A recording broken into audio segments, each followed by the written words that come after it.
What's up, everybody? Thanks for joining us on another episode of Raw-thentic, a non-applicable recap here on a non-applicable podcast. I'm Chubbs. One take. Facebook, Twitter, and Instagram, NA.podcast919. We are also on there. While you're here, like, share, and subscribe. Comment, what have you. So last Monday, the other day, was the go-home show for Raw for Extreme Rules from Greenville, South Carolina. I don't know. It was a better episode than they had been doing.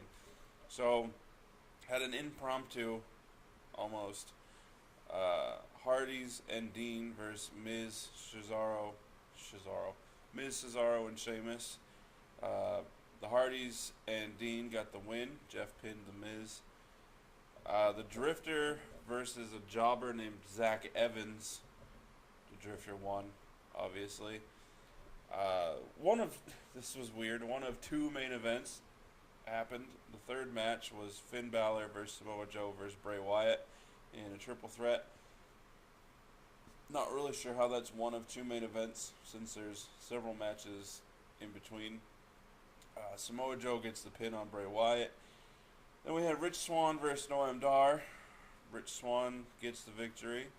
Then we had Kalisto versus Titus O'Neil with Apollo Crews. Titus getting the victory. Austin Aries and Jack Gallagher versus TJP and Neville. Aries wins via submission, fitting because he's in the submission match versus Neville at Extreme Rules. And then the actual main event, Seth Rollins versus Roman Reigns, where Roman Reigns gets the win. Correct. Now, it started off with Miz TV. His guests were Sheamus and Cesaro. Technically, it started off with a John Cena Memorial Day. Well, yeah. Whatever. I didn't really care for the Miz TV segment. It was not his best, considering it obviously wasn't to the level of his promos against Cena. Yeah, this is one of the ones where I felt like they told him too much of what he needed to do. I feel like the other ones where he was doing good, they were just going, this is what the agenda is, go. Yeah. This one felt more scripted where he wasn't even, like, fully with it. It was decent for what it was. Yeah. I thought it was interesting that Sheamus referred to the Hardys as the new toy for WWE, and that at Extreme Rules they were going to break. And Cole said the same thing later on. Yeah. He said it looks like Sheamus, they're trying to break that new toy. Right. And they're going to finish breaking it or continue to break it. So I don't know if that's just I don't know what that is. Because, like we said, everything that I've seen news-wise about the Broken Hardy gimmick is that it's not going to happen. It is, one way or another. It's just timing. I think if it ultimately comes down to it, Vince might just get to the point where he goes, you know what, we're gonna do it our way instead of it being broken. It's gonna be shattered. You're gonna be shattered, Matt. You know, something like that. It's gonna be the shattered universe. You know, crap like that. That's just me saying. I'm not saying that's what he's gonna use, but they could totally do that. Make it your own. If they're going to, I don't know. I'm trying to remember who it was. Oh, B sent us the what culture. Yeah, I didn't watch it. I did. It was okay. Like, B thought it was, pretty well done. I thought it was mediocre. The way he booked it. Was it Adam? I don't remember what his name was. Yeah, I'll have to watch it. I'm not a huge fan of What Culture. It depends. That guy I'm okay with. Either way, the way he did it was He did it more so the thought of Matt being broken because that Cesaro and Sheamus basically just week in and week out continuously beat the crap out of Jeff. And even tied Matt up and made them watch them kick the crap out of Jeff. Basically, the way he was breaking down is because in the WWE universe, Jeff has always been the more important one. Yeah. So they thought in order to, kind of sell it to the WWE crowd who already knows who Matt and Jeff are, is you break down the more popular one and then make Matt watch it so it actually just mentally starts messing with him and breaks him. And I'll let you watch it. It had some parts in it that I was like, all right, I can get with that, But given the whole previous existence of the broken gimmick, is Matt not now the more popular? Not in WWE. I mean, his whole like mantra and stuff is, but Jeff's, even to me, I'd still much rather watch Jeff. Well, I would too, because he doesn't move as if his body is 100 years old. Right. So But what I was trying to say is that the dude from What Culture was saying that he actually liked that they had Matt keep the blonde streak, because it was kind of, you have the people that know who Matt Hardy is but didn't pay attention to TNA, because why would you? Because TNA sucks. right. And even with the Broken Universe, you're still going to have a large amount of people that have no idea what it is. So by having him keep the blonde streak, it had people that didn't know what it was either look into it or just be more familiarized with being used to that look.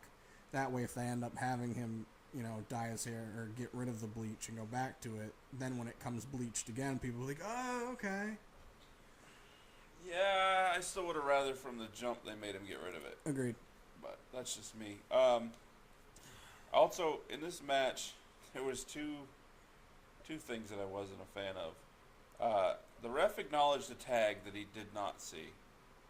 Do you see, the match? I actually think I wrote down on my notes sloppy. The match itself was sloppy. Yeah, Matt and Miz did this weird dance right at the end too.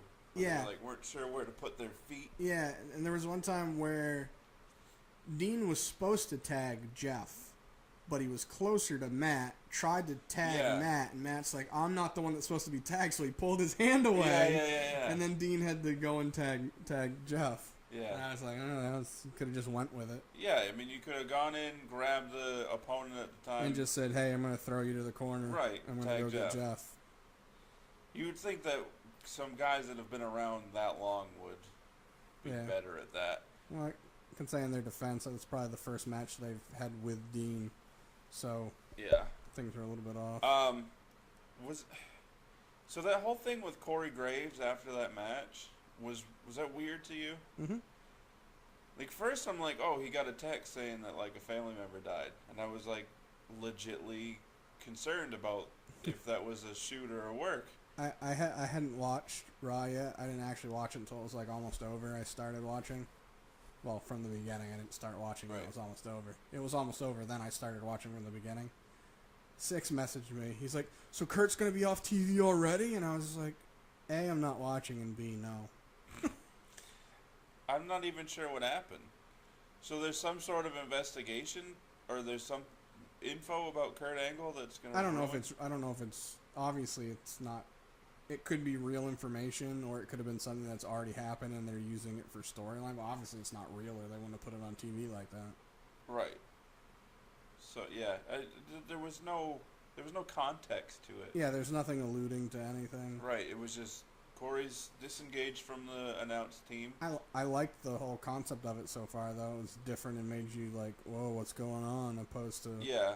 But then there was the whole where later on where Cass was talking to Kurt, and it, like, the way they worded it, at least to me, it just seemed like they were trying to tie those two events in with each other, which really confused me. So I don't know if I was just spacing out or whatever.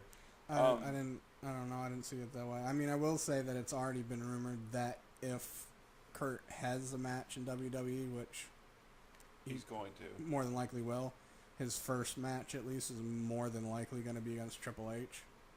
Oh, really? Yeah. That's not what I heard. No, that's what I heard. So my thought process is depending what they're going with this, there's going to be some altercation where, like, maybe he has an altercation with Stephanie. Obviously can't fight Stephanie.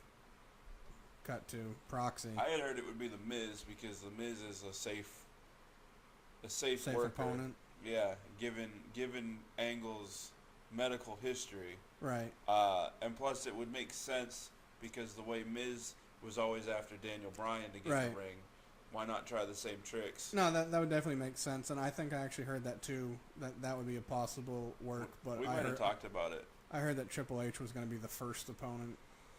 I don't know how I feel about that. It's the same thing for me, but part of it has to do with obviously they kind of have some history. But it makes no sense for Triple H to win. But it really does nothing for Angle.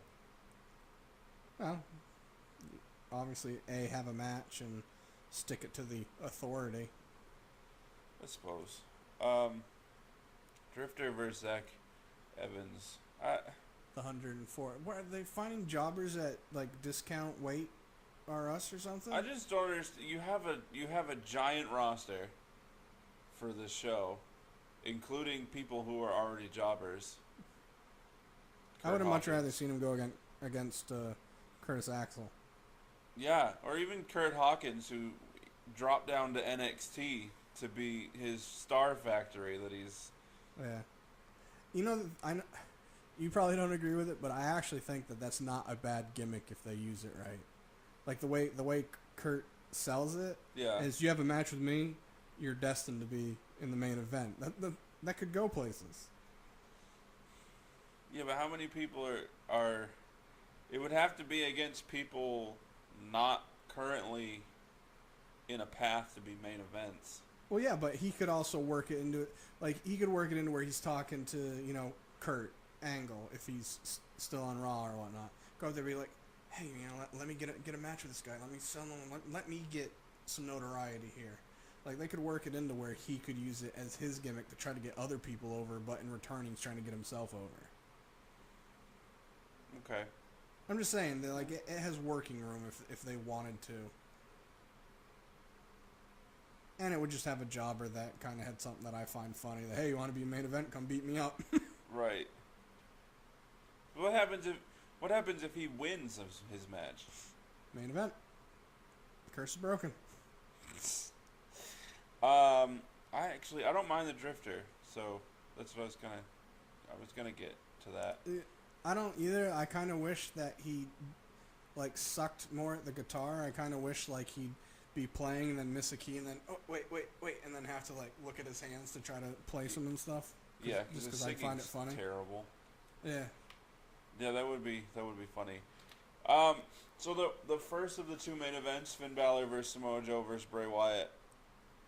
Good match. Yeah. I figured they were doing it. I figured they did it this way because him and Joe have experience working together in NXT. Right. And I also figured they had Bray against two big guys for a reason. Two big name guys? Well, and they're pretty big dudes too. Finn against? You said you had Bray against two big guys. I was looking at my notes. So Finn against two big guys. Finn against two big guys. Yeah, so he could display his heart. Yeah, and his ability to be able to fight not one but two. Therefore, if he does go against Brock, it's one big person opposed to two. Having had Paul Heyman out 2 weeks ago, would it not make sense now to have Finn lose this match? Well, see, this is where it makes me wonder. Like, did they have him have the segment with Paul because they're all in on Finn, like I hope they are, and they wanted to oversell and hype Finn up as, people are overlooking you because of your size. We're not. Yeah. Like, Paul did a great job in that whole promo of selling everyone else's victims. But right. Finn, no. So if Finn wins at Extreme Rules, we're not surprised. At least I'm not. Out of the 5, he's top 2 in my opinion to win it. He's a minimum of top 3. I say with Bray and Seth being there, just because Seth can eat a loss and nobody's gonna care, and we're used to Bray losing, so nobody's gonna care if he loses to Brock. Right. Well, I don't say that. I don't want him to lose to Brock. I'd rather he win. And Roman's the end game, so he's not gonna win this match. Right. So the only reason they would have Roman win is that they already know for sure with 100% certainty that Braun's going to be back, and then he would interrupt the July pay-per-view match. The only thing that would set up some other crap. The only thing I could think of is if Roman does win, he then beats Brock at the July pay-per-view. Jerry Lee Lewis. So he carries the belt, then the belt's actually back on the show. And then Braun's going to come back, and he's going to say, I want Roman. I want my belt. Right, but Brock would say, well, you have to go through me. That would set up the Braun versus Brock match, where the belt's not on the line, knowing that Brock theoretically is going to carry this belt to WrestleMania. Right. So you have them fight with the belt not on the line, then you don't know who's going to win. Yeah, they don't do that enough. Right? They telegraph too much. Have Brock win, but have it be at a cost to where he's out for a while. And then he's going to come back. Wait, who's out? Brock. Brock, okay. Too many B's. Have him out? Well, no, because they're going to want to push him for SummerSlam. I mean, you could put, I guess at SummerSlam you could have a triple threat, Braun, Brock, and Roman. And you know the thing is I'm just trying to think. One of the reasons that they had Roman beat The Undertaker is because you can't have somebody face Brock that's lost to The Undertaker. So storyline-wise, it makes sense to have two guys that have beat The Undertaker. Well, that and Undertaker retiring, presumably. Well, yeah, but even if he wasn't... And wanting to push a new guy. Or Roman a as guy. the next. Yeah. Well, so I was trying to... Well, I know he did not in a pay-per-view. I know he did in the... on Raw, Roman lost to Braun. I was just in my head trying to break it down on if Brock loses to Braun, it keeps Brock and Roman on par storyline-wise. Well, not that it matters to me. I don't really care, but I know how people are. You could have Braun beat Brock, say at... This, you know what? We might have to save this for our bookings episode, because that's what we're gonna do. Yeah, we can do that. All right. Sorry, listener. No, not really. Just look for that episode. We're gonna put it up Sunday. Yeah. I'm gonna put it up early Sunday. Yeah. Or we'll figure it out. It'll be up this weekend. Yeah. So our fantasy booking and rumors episode. Look for that, where we will break down our plans. Oh, we'll do it in that? Yeah. Okay, I thought we were just going to do a separate episode for the pay-per-view. No. Because I got plans. I got ideas from Extreme Rules to WrestleMania for Brock, Braun, and Roman. Okay. So we'll do that. All right. So as I had mentioned about 17 minutes ago, Joe pinned Bray. After Finn hit Bray with the coup de grace. Yeah. And then Joe came in through Finn into the ring post, basically. Yeah, in a weird way. Yeah, a really weird way. I liked it. Yeah. And then stole the victory, more or less. I was less worried for Finn's safety doing it that way than if he had launched him shoulder first. Agreed. Especially having had issues with the shoulder. Yeah, as much as I wanted Finn to win, it being the go-home episode, I'm glad that he didn't, and I'm glad the way they did it, because it reiterates the thought of it doesn't matter for the Extreme Rules. Right. Anybody can win, even if you hit your finisher, somebody else can reap the benefits of it. Yes. So I thought that was a good thing to do. And I don't want Demon Finn to be in this match. No, he won't be. Why would he? Like, he would have been kind of, in my opinion, he would have at least been hinted at this week if he was gonna be. True, but I don't know. And I really don't think they're going to, just based on. What if during the match Finn needs to be escorted out? Comes back as. They clean him up, paint him, get him dressed up as the demon. They can't. Why not? Because it takes like 4 hours to do. Does it really? Yeah. It takes 3 to 4 hours to do all of it. They can't have like a pre-made like screen one that they just push on his face? I kind of could. They could do kind of like they could kind of do it as like how you and I have been saying before, or I think you kind of agreed with me, and we both said this, of where if you're gonna lead up to the demon, don't have him full demon. Have Right. stuff that it kind of like is working its way through. They could do that where he has to go back. I don't want him to do it this way because this always freaks me out. But play into the shoulder, Yeah. and then have him go back, and then have him go to the back, then have him come back, where he's kind of got some paint on him. Like maybe like they just paint like the veins in his neck, something like that, and that's it. Yeah. I would just much rather them build up Oh to yeah. the demon. And I'd rather they do it through a Bray Wyatt feud. Yeah. And I'd rather they do it, a build up to it, opposed to they just kind of talk about it and then it's here. Right. I want to see it evolve into it. Yeah, not like when Seth Rollins was like, "I'm calling out the demon," and then Here boom, he is. here he is. Yeah. The night the Raw before the pay-per-view. Right. Yeah, they could do it a lot better for sure. So Rich Swann versus Noam Dar. With Sasha Banks in tow. Yeah, and Alicia Fox. Yeah. Pretty much just to set up their match at the pre-show for Extreme Rules. Yeah, and also to set up because Sasha was going to be on 205 Live Tuesday, Yeah. which she was. I didn't watch it. Kalisto versus Titus O'Neil. Titus O'Neil telling Apollo Crews that he was going to show him how it's done, essentially. So he was going to show him how to win.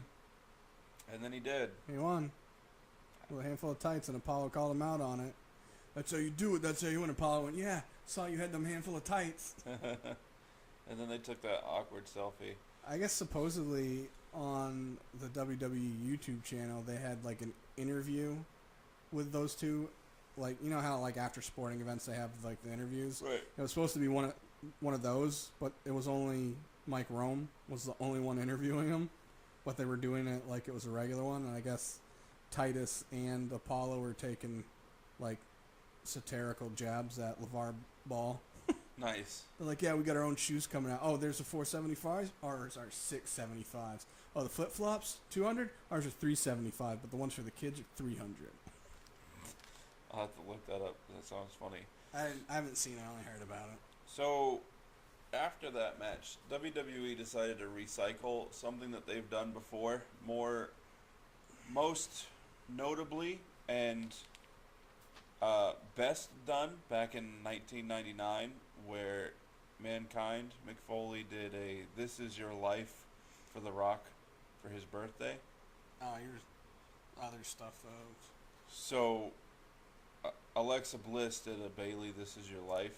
It started out decent. WWE removed the majority of it from their YouTube channel. It'll be cut out on the Hulu version.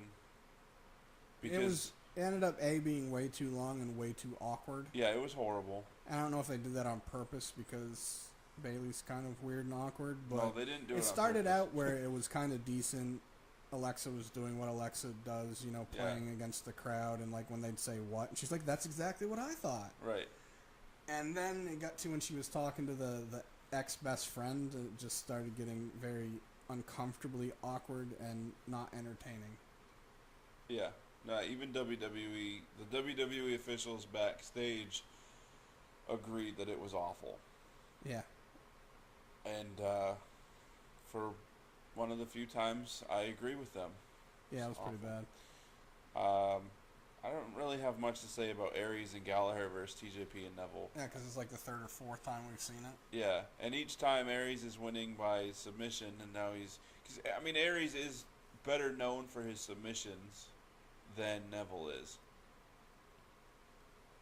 Having Aries go over Neville on the Go Home show makes me think that Neville's going to win. I don't know how I feel about it. I mean, I agree with that. Part of me is like Neville's been doing such a good job, and he's such a good heel. Having him keep the belt is not hurting anything. Right. But I feel like having Aries on 205 Live is a waste of him by Agreed. not giving him the belt. But Agreed. if they don't, I'm not going to be like completely pissed about it. I mean, you could have him win, and then it just makes Neville even more of a vicious heel, where he just goes and attacks. Yeah, because everybody. he's one of the few guys that when he turned heel, has changed how he wrestles. Yeah. Like he doesn't do the high flying stuff as often. He's more vicious. Yeah. So have him lose. Like, did you see the after that match had the interview with him, where was it Charlie? I don't remember who it was. I think it was Charlie said, Neville, and now that you've lost a tap out to a tapping out, what do you think leading into a submissions match? Blah blah blah, and he went to say something. He was just so distraught and just angry and just stormed off. So yeah, him losing it. What if it just makes him more ferocious? That'd be great. Yeah, I'd be okay. He just starts beating the crap out of everybody. Oh, my bad. I skipped something. Enzo was attacked again. Well, I didn't know. They interviewed the Revival? Yeah. Was he attacked again before or after that? After, I believe. I think after too, because they had a Revival interview. Yeah. Which was a decent interview. I'm gonna say they, even though only one of them can talk right now because I never remember their names. Scott Dawson. Yeah, he's the bald one. Yeah. He basically, whoever did the interview said, it's rumored that you were the ones that beat Cass up, and Enzo, my bad, and Dawson. Yeah. Said that he compared Enzo to tilapia, which are bottom feeding fish. Right. And he's like, we wouldn't waste our energy on bottom feeders, and that's exactly what Enzo is.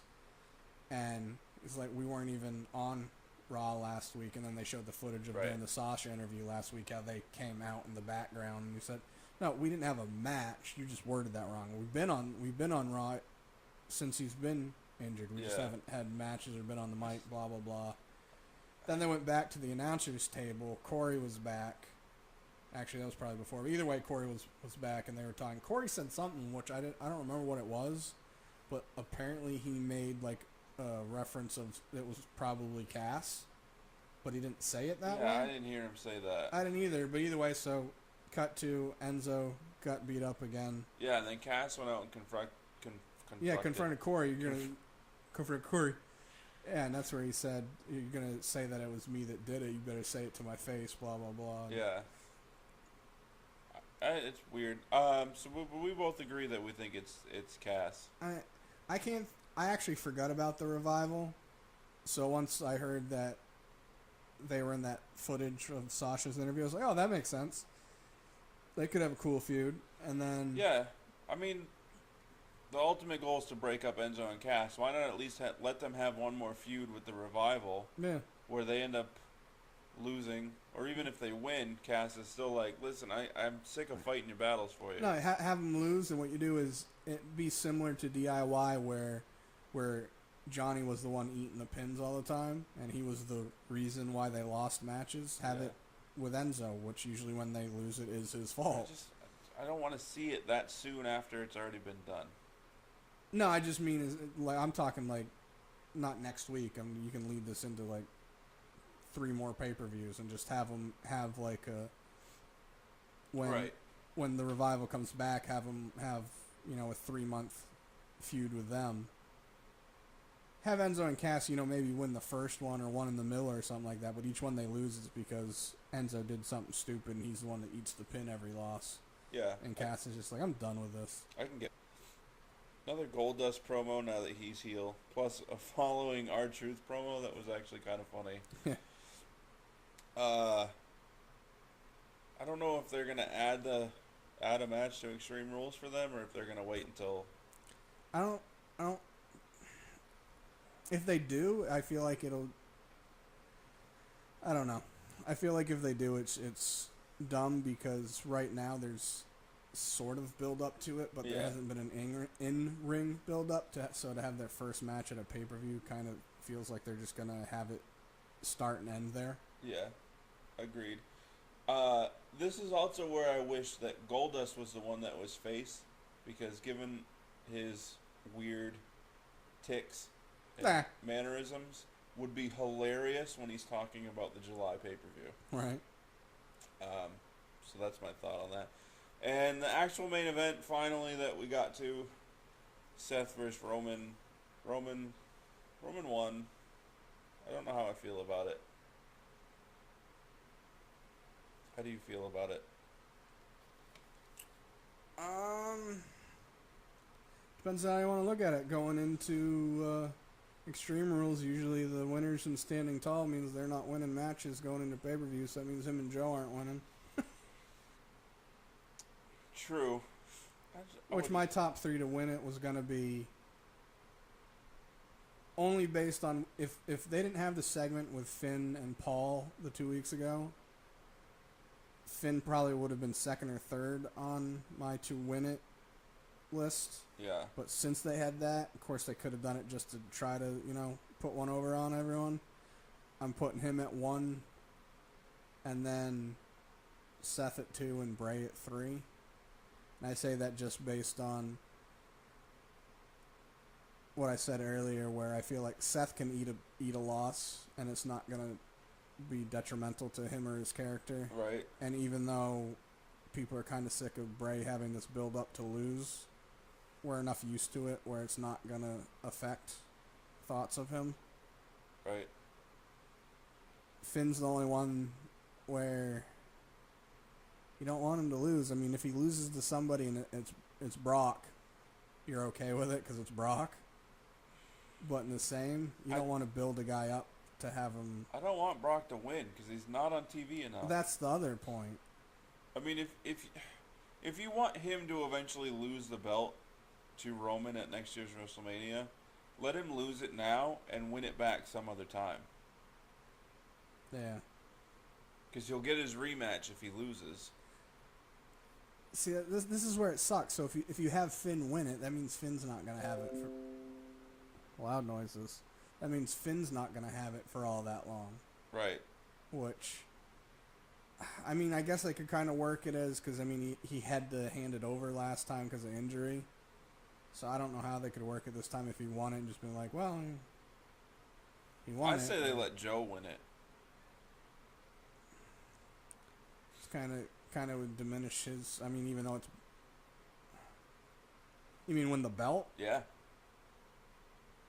Well, see, this is where I was going through it. I mean, everyone that wins it, if their ultimate goal is to have Brock have it to lose it at WrestleMania next year, I feel like whoever if they do beat Brock in the July pay-per-view, it's going to be piss poor. Because I don't want to see Joe have it for a short period of time because it's going to diminish his character. I don't want to see Bray have the other championship for a short period of time since he's already been shat on once. Yeah. And I don't want to see...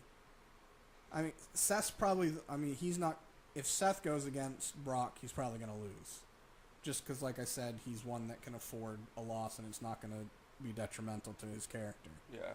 But other people, like, even Seth's the only one where if he did beat Brock, he's the only one I can see in the scenario where if he loses or wins, it's going to be okay either way. Like, if he wins it and doesn't have it for too long, it's not going to be detrimental to him. Right. Or his character. But everyone else, I feel like it's shatting on them. Like, if Finn has it and he only has it for the short time just to lose it back to Brock. So say... He beats... He wins the Extreme Rules. He beats Brock in the July pay-per-view. And then they have the rematch at SummerSlam. And then he loses at SummerSlam. What if you have Finn win this match, and then he's going to need to have the Demon... What if they ultimately have Brock lose it? Like, have Brock win it against Finn at July pay-per-view, and then at SummerSlam, I can't do it this way. Crap. So say, have Finn beat him because of Paul Heyman. You want Finn to be a Paul Heyman guy? I don't care, kinda. No, Finn's above average on the mic, and it would make no sense to take the mic away from him. Well, yeah, because, I mean, they tried doing that with CM Punk. I'd make big cast a Paul Heyman guy. That'd be great. But no, so have Finn... I was just trying to think of a way because Brock's going to be done somewhat soonish. after WrestleMania. Yeah, so they need to find a way to keep Paul Have Heyman around. have Finn win Extreme Rules. At the July pay-per-view, the Demon's brought out of him. He beats Brock as the Demon. Let him hold it till Royal Rumble, where he fights. Well, okay, people aren't gonna like this. He fights Brock, non-demon. and Brock demands that it's a non, or Paul Heyman demands that he's It's not non-demon because that's not fair. Right. Brock wins the belt at Royal Rumble.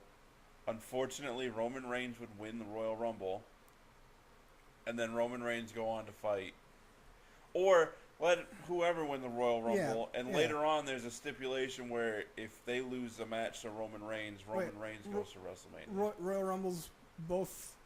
Yeah, let a brands, right? SmackDown guy win it. Yeah, let a SmackDown guy win it. Perfect. Yeah. Let Sami Zayn win the Royal Rumble. Yeah. And then so Brock wins the belt back from a non-demon Finn at Royal Rumble, and then he goes on to carry it to WrestleMania where he fights And Roman honestly, Reigns. that makes the most sense because that sells how strong the Demon can be. Yeah.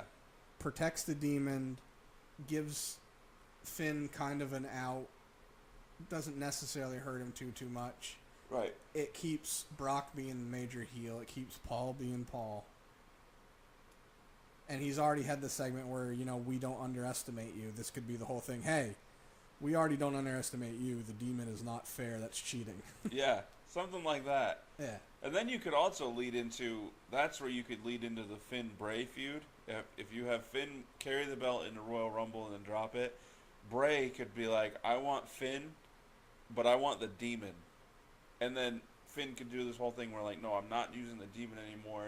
It's I liked our other fantasy booking we did where Bray felt the energy of it. He basically starts trying to, like, bring it out of him, and Finn can't control it. And But we can't have both. do whatever the hell we want. Well,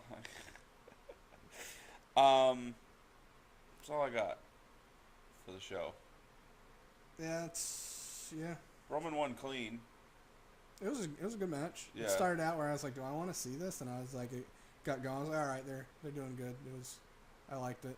Yeah. I can't remember who I saw a thing and somebody's like, and then Roman won clean with a single spear, and I was like, you do remember that he After, like, Superman punched him Superman twice? punches? Yeah. People can't win. Right. Like, you're either pissed off because he doesn't do too much, or you're pissed off because he doesn't do enough.